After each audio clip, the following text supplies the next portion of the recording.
Good morning बच्चों। आज हम लोग पढ़ेंगे पाठ 6 का शेष भाग।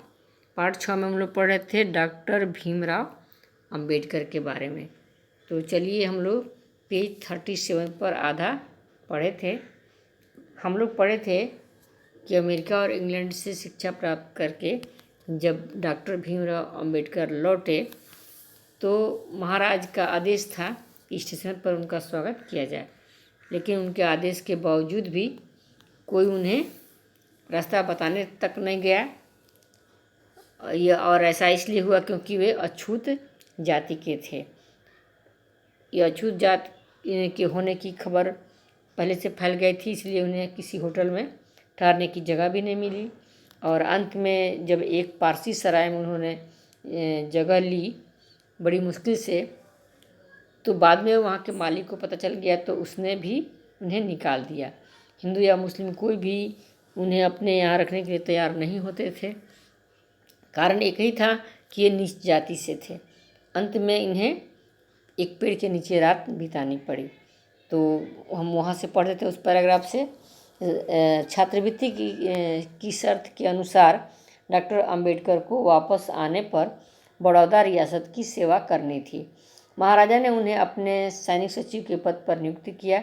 महाराजा का आदेश था कि स्टेशन पर उनका स्वागत किया जाए, पर स्वागत तो दूर रहा, कोई कर्मचारी उन्हें रास्ता बताने के लिए भी नहीं पहुंचा। उनके अछूत होने की सूचना पहले ही पहुंच चुकी थी। किसी होटल में ठहरने के लिए उन्हें स्थान तक नहीं मिला। अंत में उन्होंने एक पारसी सराय में शरण ली, पर जिस समय सराय के मालिक को उनकी जाति का पता चला, उसने भी डॉक्टर अंबेडकर को बाहर निकाल दिया। हिंदू या मुसलमान कोई भी उन्हें स्थान देने को तैयार न था। ऐसी परिस्थिति में एक रात उन्हें पेड़ के नीचे सोकर ही व्यतीत करनी पड़ी। सैनिक सचिव के पद पर रहते हुए भी उन्हें अनेक बार कटु अनुभव हुए। अंततः उन्होंने यह पद छोड़ दिया और मुंबई आकर एक विद्यालय में अध्यापन कार्य करने लगे। बाद में वे वकालत का पेशा अपनाकर दलित वर्ग को छुआछूत के विरुद्ध संगठित करने के काम में जुट गए। उन्होंने अपना पूरा जीवन इस वर्ग में जागृति उत्पन्न करने और उसे अपने पैरों पर खड़ा करने में लगा दिया। भारत के स्वतंत्र होने तक डॉक्टर अंबेडकर अपनी विद्वता, संगठन शक्ति और सुलझे विचारों के कारण देश में अपना विशेष स्थान बना चुके थे। स्वतंत्र भारत की प्रथम राष्ट्रीय सरकार में डॉक्टर अंबेडकर को कानून मंत्री बनाया गया। उन्हें संविधान सभा की उस समिति का अध्यक्ष भी बनाया गया जिसे संविधान का प्रारूप तैयार करना था। उन्हीं के प्रयासों से देश में जाति, धर्म, भाषा और स्त्री पुरुष के भेदभावों को सदा के लिए समाप्त कर दिया गया।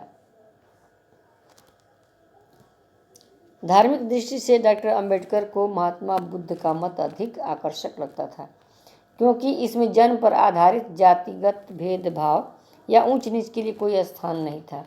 इसलिए उन्होंने जीवन के अंतिम दिनों में अपने अनेक अनुयायियों के साथ बौद्ध धर्म की दीक्षा ले ली। अनुयायी माने होता है शिष्य, यानी कई शिष्यों के साथ बौद्ध धर्म को उन्होंने अपना लिया।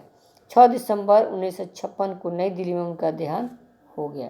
इस प्रकार बच्चों हम लोगों ने जाना कि अछूत जाति में पैदा लेने के कारण डॉक्टर अंबेडकर को कितना संघर्ष करना पड़ा, फिर भी उन्होंने हिम्मत नहीं हारी और संघर्ष करके उन्होंने अपने जीवन को सफल बना लिया, महान बना लिया। तो निश्चय ही उनकी जीवन प्रेरणादायी है। हमें उनके जीवन से, उनके संघर्ष से सीखने की ज़रूरत है। तो ये हो गया पाठ, आप लोग पढ़ लीजिएगा, हिज्जे लगा कर पढ़िएगा और शब्दार्थ भी याद कर लीजिएगा। कुछ शब्दार्थ है: विधिवेत्ता, कानून के जानकार, प्रारूप, रूपरेखा, प्रतिभा संपन्न, बुद्धि का धनी, प्रभाव, असर, सवर्ण, उच्च जाति का, कटु, कड़वा, अपमान, बेइज्जती। और यहाँ संघर्ष, टक्कर, मेधावी, पढ़ने लिखने में तेज, अध्ययन, पढ़ाई, छात्रवृत्ति व जीफा, नियुक्त, तैनात, विद्वता, पढ़ाई की योग्यता, प्रयास, कोशिश। तो हो गया ये पाठ हम लोग का पूरा।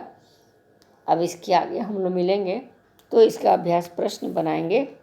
तब तक के लिए धन्यवाद। मिलते हैं हम लोग अगले वीडियो में।